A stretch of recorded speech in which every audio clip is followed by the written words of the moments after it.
Analyse électrochimique et séparative est un module dédié aux étudiants de deuxième année mesures physiques. Nous avons 7 chapitres. Chapitre 1, électrode sélective et indicatrice. Chapitre 2, conductimétrie. Chapitre 3, voltampérométrie. Le chapitre 4, polarographie. Le chapitre 5, potentiométrie. Le chapitre 6, ampérométrie. Le chapitre 7, chromatographie. Chromatographie en phase gazeuse et en phase liquide. On va commencer par le chapitre numéro 1, électrode sélective et indicatrice. On va découvrir les électrodes à travers les piles et l'électrolyse. Dans les piles, on va utiliser la pile Daniell. La pile Daniell est schématiquement constituée de 2 compartiments séparés l'un de l'autre, mais reliés par un pont dit pont salin. Les réactions d'oxydoréduction se déroulent dans les compartiments grâce à un transfert d'électrons et le pont salin sert de relais. Par ailleurs, un pont salin en électrochimie est un petit équipement de laboratoire utilisé pour connecter 2 compartiments d'une cellule galvanique. Le schéma d'une pile Daniell est composé de 2 électrodes, une électrode de zinc et une électrode de cuivre. Il faut noter que l'on utilise couramment le terme d'électrode pour désigner non seulement la lame métallique plongeant dans la solution ionique, mais l'ensemble constitué par la lame métallique et la solution, appelée encore demi-pile. Les 2 compartiments sont reliés par un tube de verre contenant habituellement une solution concentrée d'un électrolyte, tel que le chlorure de sodium ou de nitrate d'ammonium. Ce pont est destiné à permettre une conduction ionique entre les 2 compartiments tout en évitant le mélange des solutions de sulfate de zinc et de cuivre.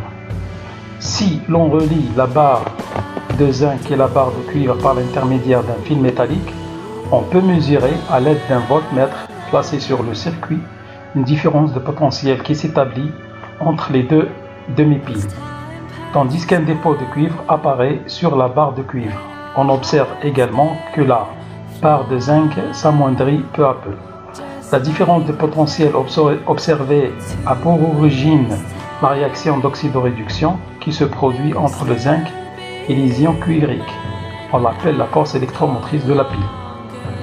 Les électrons sont fournis par le zinc au cours de son oxydation. Zn donne Zn2+, plus 2 électrons. Ils sont transférés par l'intermédiaire du fil métallique au compartiment du cuivre. Ils sont alors captés par les ions cuivriques qui se trouvent à proximité de la lame de cuivre. Ces ions sont réduits selon le schéma Cu2+, plus 2 électrons, donne Cu métallique. Relation de Nernst. On va reprendre la réaction globale Zn plus Cu2+, donne Zn2+, plus Cu. La réaction spontanée se fait dans le sens 1, produisant une force électromotrice E positive, ce qui correspond bien à une valeur négative de ΔG. ΔG est égal à moins NF multiplié par E. Les principes de la thermodynamique appliqués à cette réaction d'oxydoréduction permettent d'écrire ΔG est égal à ΔG0 plus RT log népérien de concentration de Zn2+, multiplié par la concentration du cuivre métallique, divisé par la concentration de Cu2+, multiplié par la concentration de zinc. Le potentiel est calculé par cette relation et au bout du compte on trouve E, un potentiel est égal à E0 potentiel standard moins 0,059 divisé par 2 log décimal de la concentration de Zn2+, divisé par la concentration de Cu2+. La constante 0,059 est obtenue à partir de R fois T divisé par F. Et bien sûr, aussi on multiplie par 2,3 la conversion entre le log népérien et le log décimal. R, c'est la constante des gaz parfaits, est égale à 8,31. T, c'est la température à 25 degrés, c'est-à-dire 298 degrés K. Et F, c'est la constante de Faraday, 96 500 coulombs. Dans la deuxième partie de ce chapitre, on va parler de l'électrolyse. L'électrolyse, c'est le phénomène inverse de l'API. Sans développer l'étude de l'électrolyse, nous allons préciser à l'aide d'un exemple simple, celui de la pile Daniel, la relation entre électrolyse et réaction d'oxydoréduction. Cette relation nous permettra de mettre en évidence le caractère réversible des réactions d'oxydoréduction. Si nous remplaçons dans le montage schématisé sur la figure le voltmètre par un générateur électrique, en gardant identique le reste du dispositif, nous pourrons effectuer une électrolyse.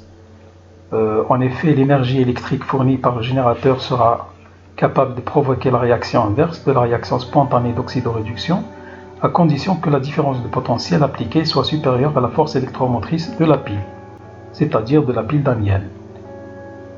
Dans ce cas, la force électromotrice accompagnant la transformation spontanée des réactifs Zn et Cu2+, en produit Zn2+ et Cu, est plus faible que la force électromotrice externe appliquée à ce système.